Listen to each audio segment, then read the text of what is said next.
So, special occasions around narcissistic people can be extremely interesting, to say the least.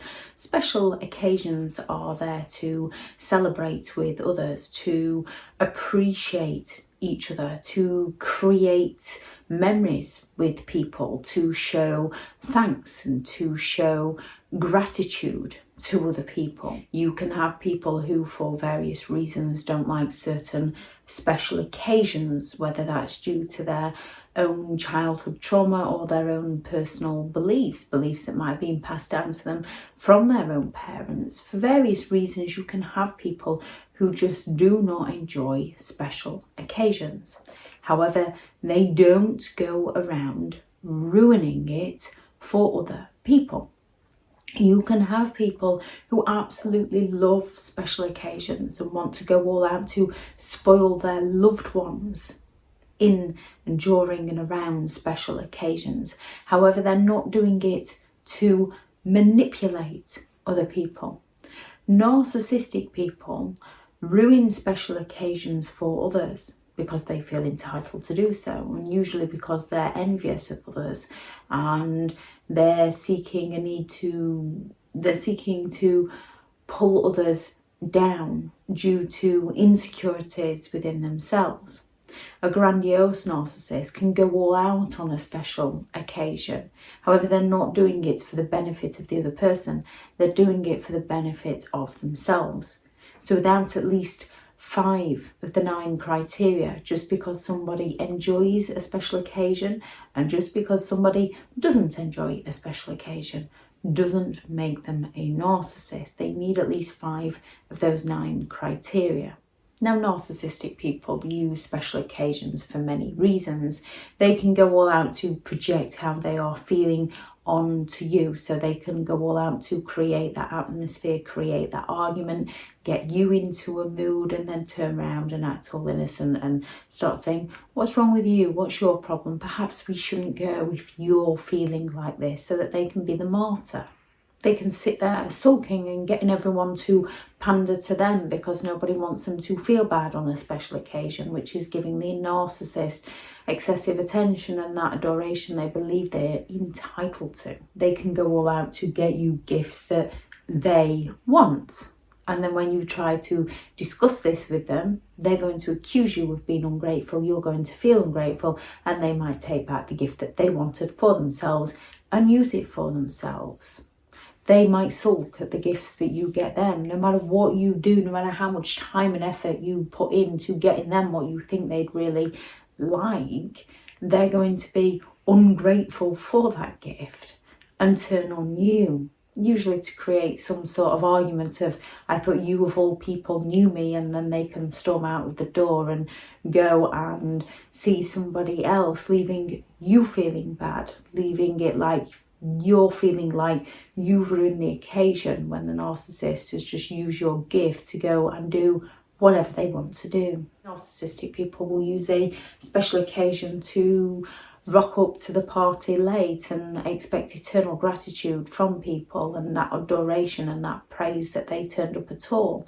A narcissist will use a special occasion to smear somebody's name. They will claim that they'd really like to go to the event, but their spouse doesn't want to. Their spouse won't let them, to start that smear campaign so people look badly on the narcissistic person's partner.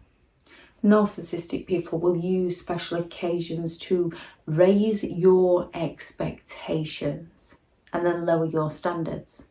So they will go on and on and on about the things you're going to do on a certain day that's some form of special occasion. Only when that day comes, the things they said would happen don't happen. But then when you raise this with them, they're going to accuse you of asking for too much, when you're not asking for too much. You're asking the wrong person. You're asking somebody who manipulated you into believing it would be one way for it to turn out to be another way. And when it turns out to be a way you wasn't expecting and you're left feeling disappointed, they're going to use your emotions against you, to gaslight you, to manipulate you, to claim that they never said that, they never promised that, to leave you feeling bad, to leave you questioning and doubting and second guessing yourself, and not the very person who's making you doubt yourself. Narcissistic people use special occasions to just slowly chip away at you. Now, the grandiose narcissist might use a special occasion. Not all narcissistic people will ruin special occasions, and depending on what their aim is, depending on what they are trying to achieve, not all narcissistic people ruin special occasions. A grandiose narcissist is more likely to go all out on special occasions, to seek that adoration, seek that praise, seek that gratitude from those around them, and they expect eternal gratitude for things. So if they miss the mark on a special occasions, they'll raise your expectations, and when they miss the mark on a special occasion, they're going to turn around and claim that you're the one that's ungrateful after everything they've done for you, again to get you to question yourself and not them. And we can then feel bad that we're expecting too much for them, not realizing that they raised our expectations in the first place. The grandiose will use a special occasion to love bomb people, and it can be anyone. It can be partners, it can be parents, it can be children, it can be friends.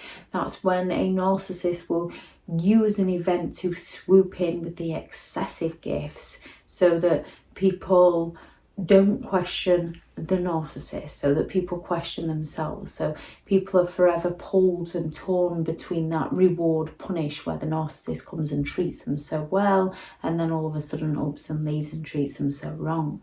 The grandiose narcissist will use special occasions to gain those supporters, to create envy within people, to create conflict between people.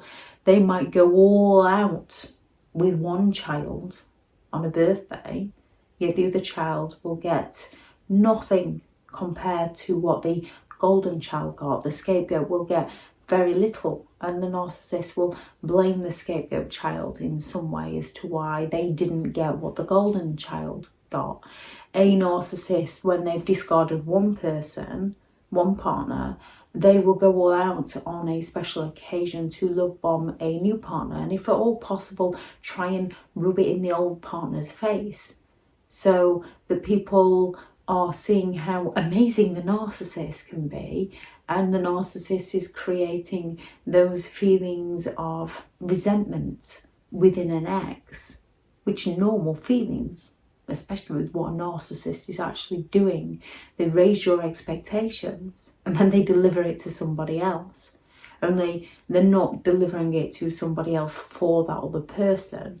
They're delivering it to somebody else for themselves. And as soon as that other person is no longer serving the narcissist as the narcissist expects, the narcissist will then go and move on and do it again to somebody else. It's a pattern of behaviour. Narcissistic people use special occasions to protect their reputation. The grandiose narcissist is looking to sell an illusion to people of who they are. They're looking to create a identity that best serves the narcissist. So they might go all out on special occasions to gain that admiration. And a grandiose narcissist will use a special occasion to hoover. They will come back with those lavish gifts to try and suck someone back into their games, to treat them like dirt, to discard them all over again.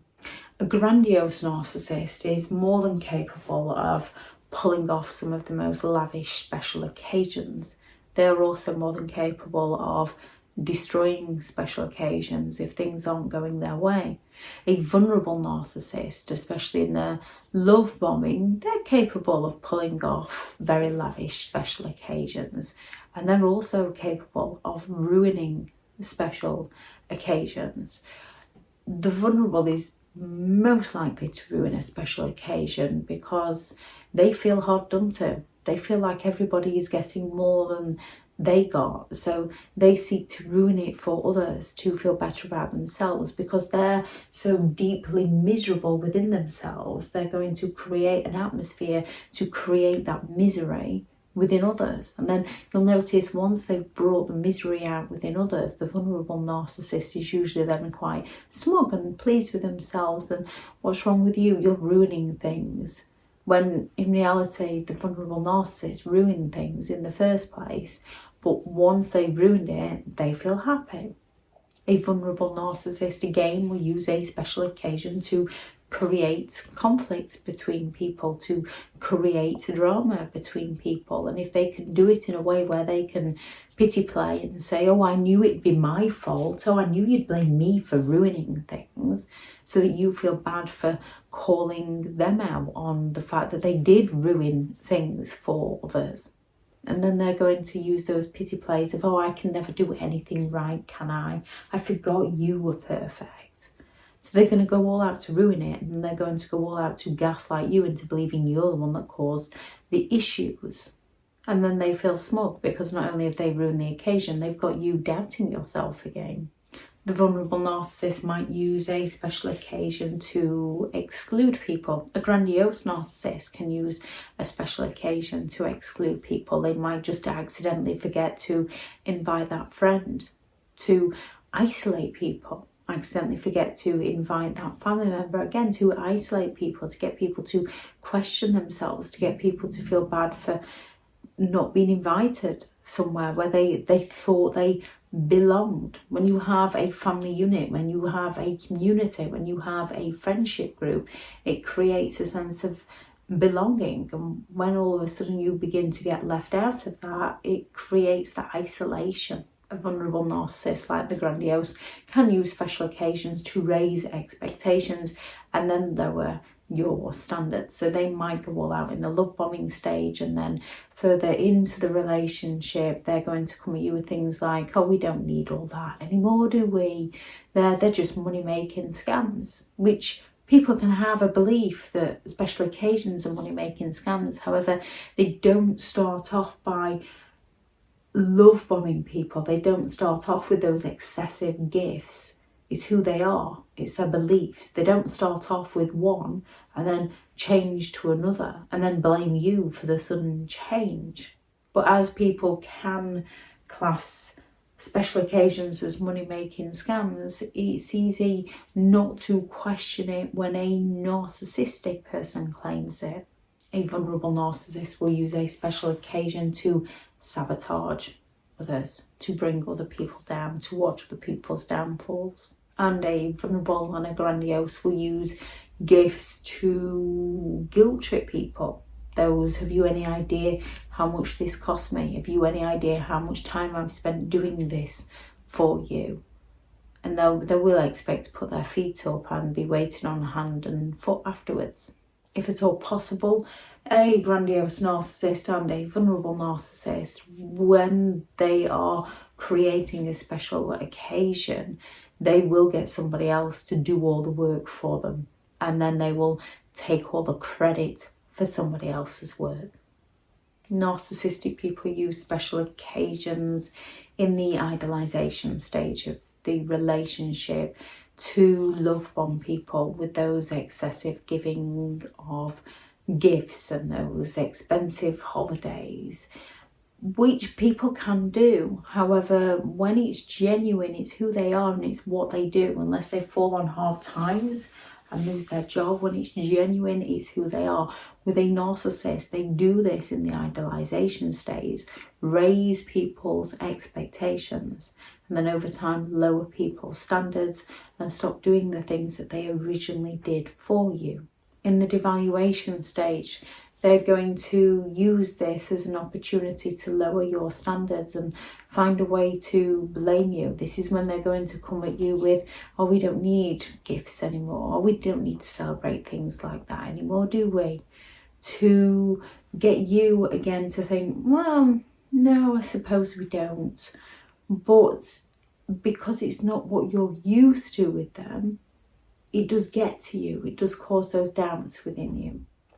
The discard is when they will do nothing, absolutely nothing, and just completely ignore you. This is when they might buy you a gift that's for themselves. So when you question, this is a perfect excuse for them to storm out on you and discard you and go and do whatever they want to do. Or they might claim that the gift you got them isn't right, isn't good enough. So they can create that argument and they can discard you, whether it's just a temporary discard for the day or for the week or something more permanent, although they will usually come back for the hoover. Within the discard, a narcissistic person might have a new supply lined up, which is when they're going to be love bombing the new with the excessive gifts that they promise you. And if it's all possible, they're going to go all out to try and make out you find out about it, which is why you need to block them on all forms of social media. A narcissistic person will use a special occasion to hoover you, even if it's just a simple message of happy birthday or whatever the occasion is. They might use it to start sending you gifts again, to start asking about, let's arrange that wedding, let's go on holiday, anything to try and hook you back in to their manipulation. When around narcissistic people, it's all gameplay and it is all manipulation.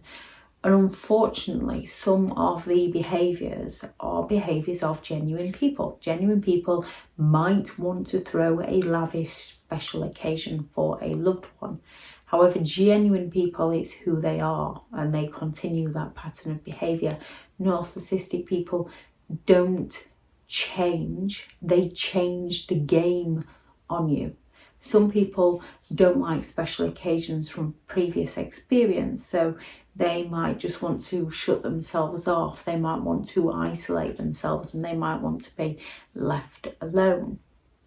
But this is who they are as a person, and we can relate, we can feel compassion, whether they are narcissistic or not, because a narcissistic person is doing it to manipulate you, to gain that sympathetic attention from you.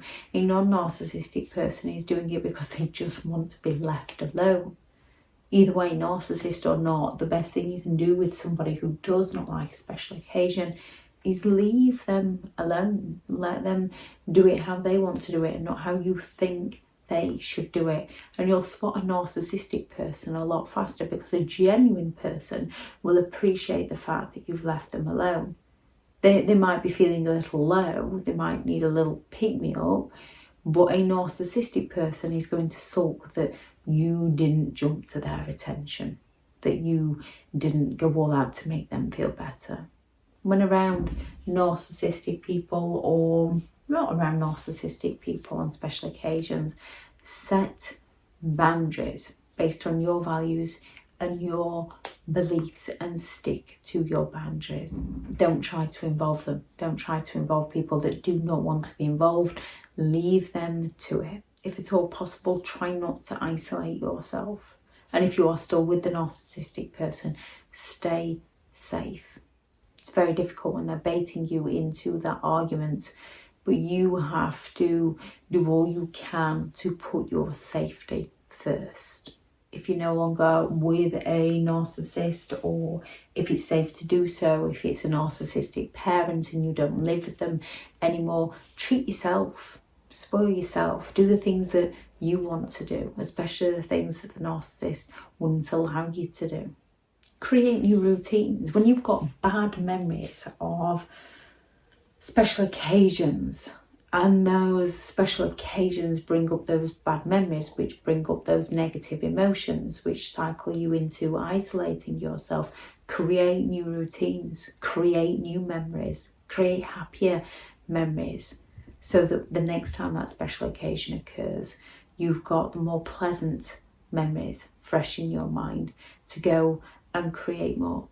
Get busy doing the things that you enjoy doing. If you enjoy baking, if you enjoy running, if you enjoy cycling, if you enjoy going to the cinema, whatever your finances allow, if you enjoy volunteering, if you enjoy helping others, do what you can to get yourself busy and push yourself past your comfort zone, not too much, just a step at a time, to do the things that you enjoy doing. And if it's all possible, try to find the things to be grateful for. Try to find the things that you can appreciate, not with the narcissistic person, because they'll use this as leverage against you. Try to find the things that you can appreciate within your life to lift your mood. If anyone has any thoughts on this video, please do add those into the comments. Thank you very much to all the returning subscribers and your continued support with the channel. It's greatly appreciated. If you are new to the channel, I'm Elizabeth Shaw. This channel is all about narcissistic behaviour to give you more understanding of the people you might be dealing with within your life, how to handle yourself around those people if you cannot go no contact, and different methods to find what works for you to help you understand and overcome narcissistic and emotional abuse. If you do find the information helpful on the channel, then please do subscribe. If you are looking for further help and support in understanding and overcoming narcissistic and emotional abuse, I do have several online guides available, and those teachable links are in the video description. If you're looking for someone to speak to, I have partnered with BetterHelp, and their sponsored link is also in the video description. Go out there and create the day that you deserve, because you do deserve to have an amazing day. Bye.